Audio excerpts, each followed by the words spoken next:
Good morning, good evening, good night, depending on where you're consuming this podcast from.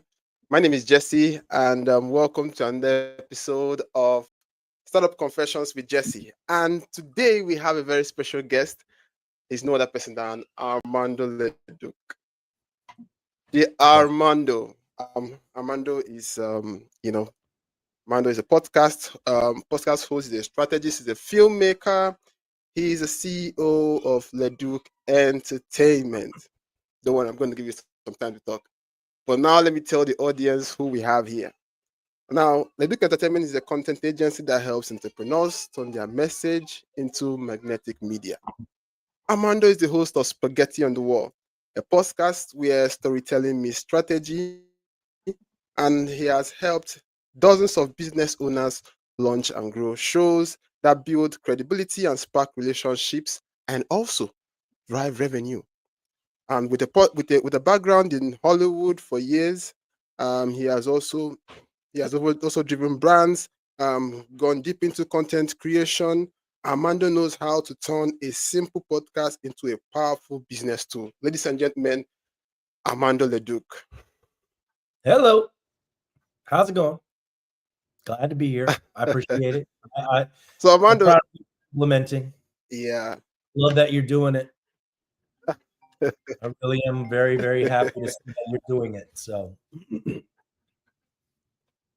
that's the Awesome, first man. lesson, right? So it's great Just to have say Armando on the show. the first lesson is implementation. I know a lot of people like to talk about doing things, but the people that do the thing are the ones that get to experience the thing. And if you're sitting around and you're Yeah.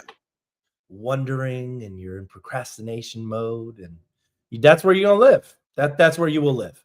Or you will become a doer and you will become a person of action. And the people of action are different. Awesome. Awesome. So Armando, you have the stage, man. Tell us your journey. Tell us how you got started. Tell us how you all got started. Just let's we want to hear that. How did I get started? All right. There's so many places I can start, right? I could start with me getting my first role in theater when I was a senior in high school. That sort of launched this whole thing, right? Could start there. Could start at my first Okay. business that was a swing Latinum ballroom studio when I was 20. I could start when I moved to Okay. New Orleans to pursue my, television and film acting career. And then I can start where I started my production company and how that changed. So there's been different chapters of my life, how and they all matter, right? They all have, Blend together. yeah, they all blend together to have gotten me to where I am right now. But I started my production company in 2012 to do movies and do my own Okay. projects. And then I rebranded in 2016 to do more corporate work. And then in 2020 Okay. or 2021, I should say, we started creating content for attorneys. And that's sort of where I am right now, and how we came up with our podcast strategy and how we've been able to scale pretty quick as a result. So, Yeah. So you know, like you said in 2012, it's been a long journey from 2012 till now. Now, was there a point, in your business when you realized you needed recurring revenue? Was it that point? I don't think it occurred to me that, well, I mean, you needed revenue, but at the time I Yeah. didn't really understand how to create recurring revenue, right? Like a subscription model or something that every month Yeah. somebody's going to pay you to do this job. And I didn't really start doing that up until 2021. And that's how we grew very, very quickly, is because we went from this one-off model to a monthly recurring revenue model. And when you have predictable income, you can hire people, right? And you Mm-hmm. can grow, you can scale. If you don't have predictable income, it's going to be hard for you to build a business. And so that's the first thing that I try to impart knowledge wise on entrepreneurs and clients that I work with is how can we create a recurring revenue stream with the things that you do? Or Yeah. if you're going to be doing the one-offs, then how are you marketing heavy enough to make sure that you always have people in your pipeline? Because a lot of problems is people will focus on getting business, right? I'll start over here. They start Mm-hmm. on getting business and then they let it go to work on the thing. They work on the product, they work on fulfilling. Now nobody's working on marketing, nobody's working on sales, right? Because they're working on fulfillment. Then they get it done and they deliver it. And then guess what? There's a month later, 2 months later, they've completely forgot about marketing, completely forgotten about sales, and they have to start from scratch. And so this is the journey for most entrepreneurs. Is that they're going, all right, I got to focus on marketing. I've got to focus on sales. I got to focus on it. Okay, I got business. Great. Now I'm going to do the work, ignore this, and now I have to distribute. Oh, now I'm back to square one. And that's the hamster wheel that every entrepreneur is on, right? So if you're looking at growing and if you're looking at scaling, number one, got to have systems. And you got to be focused on marketing and sales at all times. Yeah. At all times, you're focused on marketing and sales. But they're not. What do most entrepreneurs do? They work on the business. They work on getting the product, really good. And look, of course, you should absolutely have a great product. But if you forget about sales and marketing, you have no business.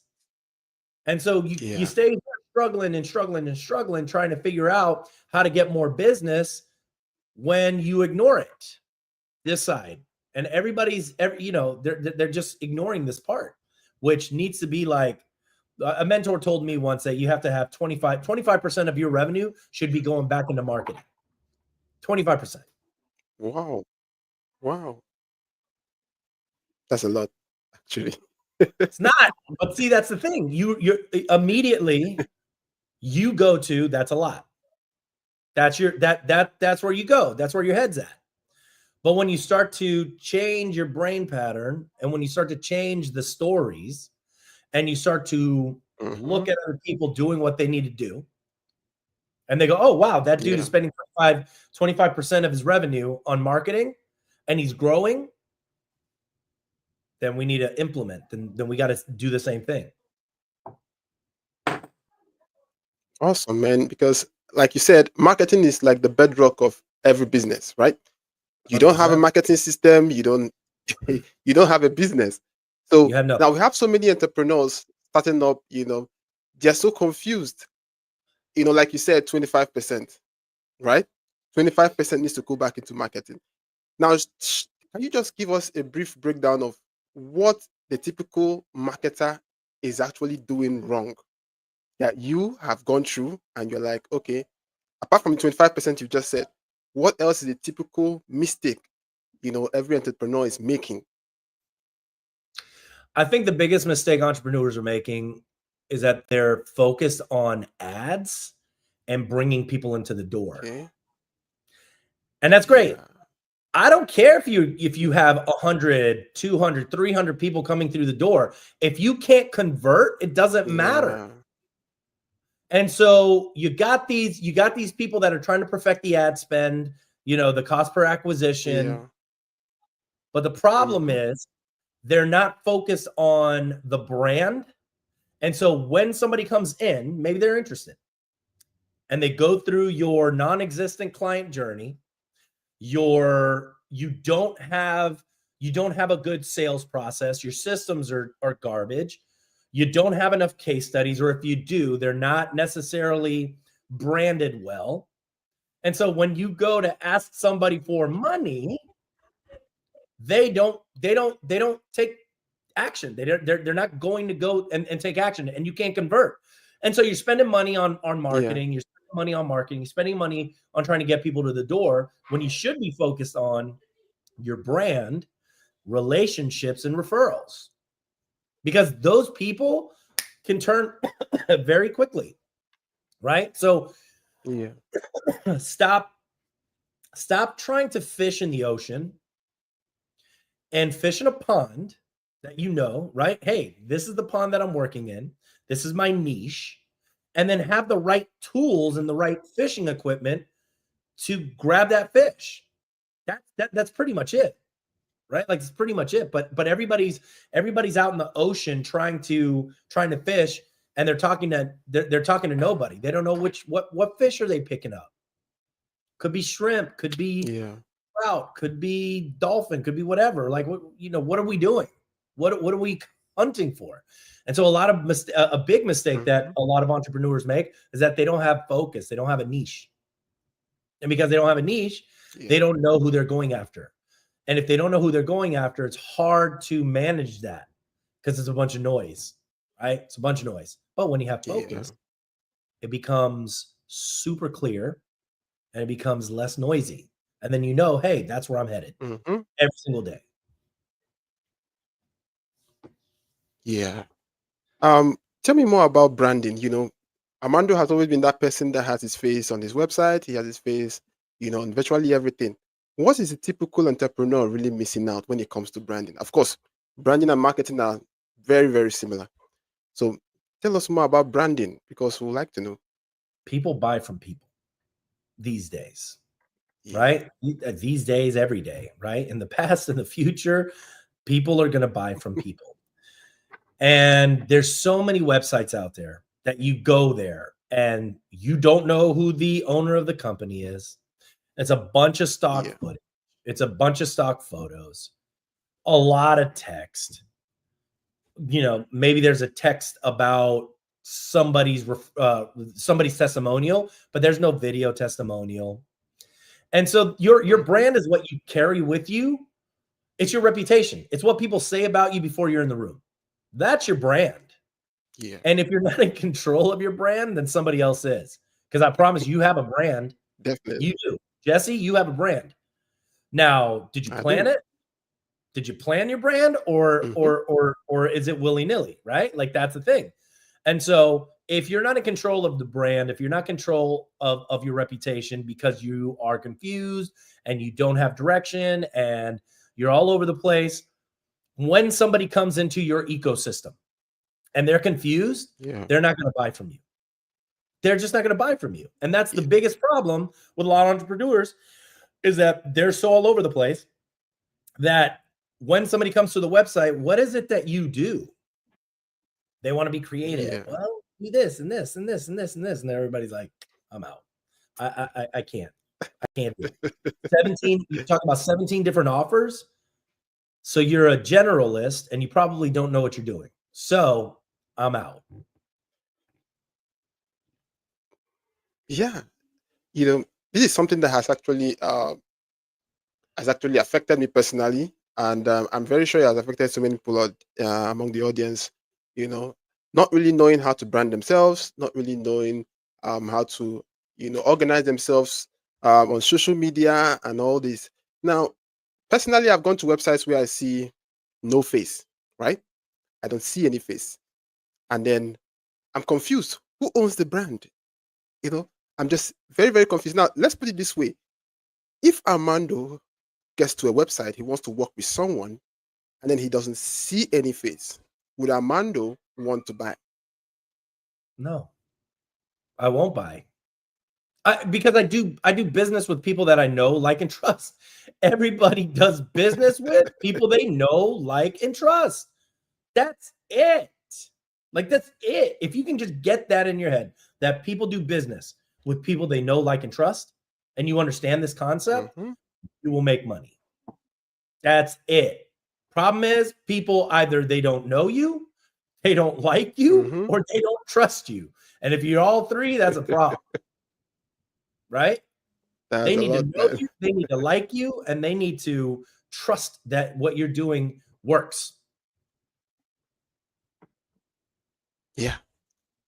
Okay, let's take it back to when you started, right? What was that point when it was like, man, I just can't do this anymore? What was that point when it seemed like your strategies weren't just working? Wow. So this morning was one. I don't think that ever goes. That never goes away, right? Like this feeling of, because Okay. every, every day and every week and every month and every year, you should be at a different point in your journey that you've never been before. Mm-hmm. So every day is a new day that I'm experiencing for the first time, right? I've never made as much Yeah. money as I have right now, right? Like I've never made as much money as I have right now. So I am on, like, always thinking about how can I level up, right? And stay in the Mm-hmm. game, right? And understand that the fallbacks that I've experienced in entrepreneurship aren't things that define me. Those are all lessons in Yeah. journey.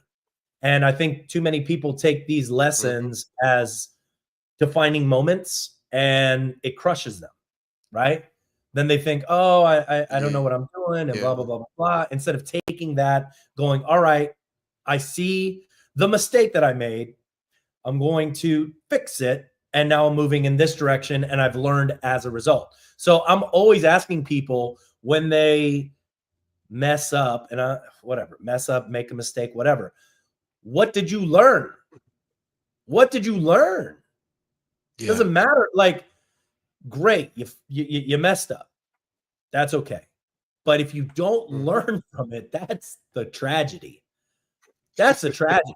Not learning from the Yeah. mistakes. The mistakes are going to happen. The setbacks are going to happen. Bad stuff is going to happen. It just happens. But if you're not learning and if you don't have the mindset that if these things make you, if these things are trying to teach you and you're not looking at it from that perspective, you're missing out. Because now you're just Yeah. becoming a victim and you go, oh, woe is me. This happened to me. This happened. Like constantly, I'm constantly in my business, tweaking, working, analyzing, amplifying, making things better, stripping away, adding to. It's a constant thing. And here's the deal: it's never going to stop. It will never stop. There will never be a moment where you figured it all out. There will never be that moment. You're constantly learning. And once again, if you're growing, which you Yeah. should be, if you're not growing in your business, you're dying. There's no stagnation. So you're either growing or you're dying, period. Period, If man. you don't adopt the mindset that bad things happen on the regular, I don't necessarily consider them bad things. I consider them learning opportunities. When Yeah. somebody is not happy about something, if a client is not happy, that's an opportunity to get better. They're obviously not happy about something. So what does that tell me? That tells me that maybe there's something inside my system that isn't working because that person isn't really seeing my perspective, or it's getting lost in translation, or maybe they're confused about something. So I Yeah. always love when somebody comes back to tell me that they didn't like a specific thing because that's an opportunity for me to change Yeah. and get better. Yeah, that's true. Personally, I'm that kind of person who, you know, always constantly improving, always not being stagnant because, like you said, um, if you, there's nothing like stagnancy, you are either improving or you're going down, right? So every typical entrepreneur, even those watching us right now, need to understand that there is nothing like stagnancy, right? You cannot be stagnant. You are either going up or you're going down. So could you take us, that you said something about, constantly making adjustments, constantly tweaking things here and there. Now, could you take us through your typical, just a brief summary of your typical sales system and your sales process, to give us a brief view into what Armando does? As you know, because you're involved, as you know, the sales Mhm. process for us is a very intricate dance. And it's a delicate dance because you're dealing with people and you want to Mhm. make them feel good. You want them to know, like, and trust you, right? Like you want to create Yeah. those environments so that when you're ready to pull the trigger, they're like, yeah, would love to work with you. I know I have a problem. This is my issue. This is what we're doing. And so we, as you know, we've got like a 10-point touch. We have a 10 touch point system before they even get to the sales call. Before they even get to the sales call, they've already experienced us in a certain way where they know, like, and trust us, period. Right? Why? They're getting to experience us on the podcast. They're getting to experience us giving them reviews. They're getting to experience us creating a speaker one sheet for them. They're getting experience us sending them videos about how to set up their mic and how to set up the background. And you know what I mean? So all of these things are happening to create trust, to create the credibility, to create the consistency of a product, so that when they're ready to pull the trigger and they're ready to pay you, that it's the object should never be that they don't trust you. The objection should always be on them about their own head trash and their own self-limiting beliefs. But it should never be because they don't trust you or because they don't like or know you, right? That's the key. Yeah. Yeah, I saw that, man. It's really cool. I saw that. Yeah, it's really cool, man. I don't know why I can't just do it on mine. So yeah, I think it's a just briefly. Yeah, obviously. Briefly, could you just tell us a bit about head trash? Many entrepreneurs have head trash, right? Head trash? I mean, this is something that, many entrepreneurs have head trash, and it's just a lot. Not just how were you able to overcome your own head trash? People, action, implementation, not thinking. I think people do way too much thinking. I think there's not enough action. And they may say, Armando, you need to think a little bit more before you take action, right? And to those I say, that's great. That's not my style. I like to learn as I go, because experiencing something is also part of the journey. And so I can give people can give me advice. I can give people advice, but sometimes people just need to go through it, right? To really absorb it. I can tell you how awful something is, but until you experience it, you're not going to know. And I can tell you how great something is, and you won't really absorb it until you go through it yourself. And so what I don't like to do is try and strip somebody of their journey, because I think a lot of that has to do with, hey, you got to do it. Now, am I giving them the tactics and a roadmap? Absolutely. Does it mean that they still have to go through rough patches? 100%. You just have to. It's just part of it. But hopefully you'll have somebody in your corner that helps guide you and helps support you when you do fall, right? Inevitably, because you're going to. It's just the way it goes. If you're out there trying and you're out there putting yourself, and you're in action mode, just because of that, you're going to fall. Things are going to happen to you. It's just how it goes. Yeah. Are you going to stop living as a result? No. You're not going to stop experiencing because you're scared of what could be. So the head trash is all about the fear of the unknown and the fear and the self-limiting beliefs that people have about themselves and what they can accomplish. It's a cage. It's a cage. It's all a cage, man.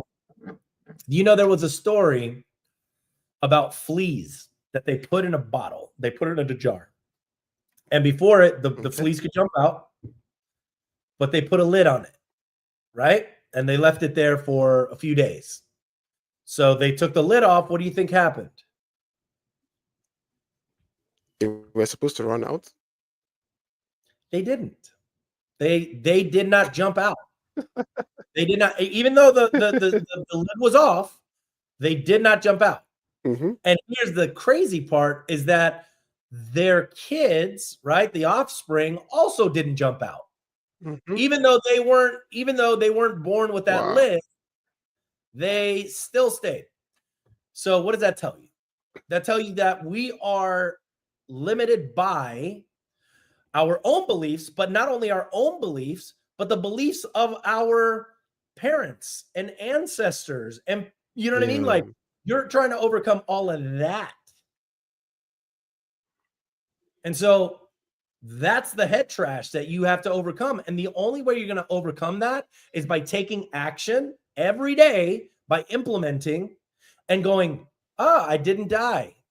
That was easy. That was easier than I thought. That was easier than I thought. Oh my God, what did I learn? I feel more confident, right? And it's only through going through the motions and going through the trials and tribulations do you start to trust yourself, that you're a resilient person, and that you and that you're knowledgeable, and that you're, you know, that you're always going to get back up, and that you're learning. Exactly. So in just a few minutes, just tell us more about masterminds. Are they really important for every entrepreneur? You know, try those with this head trash. You know, man, how important is a mastermind? If you haven't read Think and Grow Rich by Napoleon Hill, read it, right? But one of the chapters in the book talks about masterminds and how important they are. Being around like-minded individuals, being around abundant-minded individuals, people that are growing and are driven. And when you surround yourself with like-minded people, you start to adopt the same processes and thoughts and mindsets, right? And as a result, you grow. You are your income is the sum of all of the top 5 people you hang out with. That's right. So you want to make more money? Hang out with people that have more money.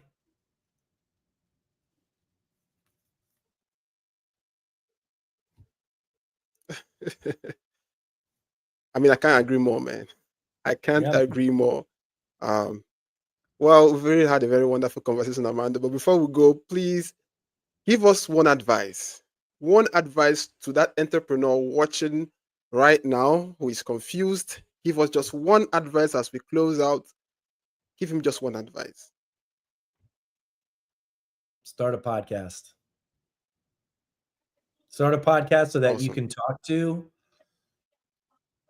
can talk to as many people as you can, so that you can create relationships with people that are influential, people that can help you, people that can open doors for you, people that can buy from you, people that want to work with you, right? So that's why we started the podcast, is so that we can create relationships, and add the more relationships we create, the more fun we're going to have in this life. And you'll make money. Like that's the second piece of that is you're going to make money. That's not the first piece of that. It's not the first piece. Money will come, period.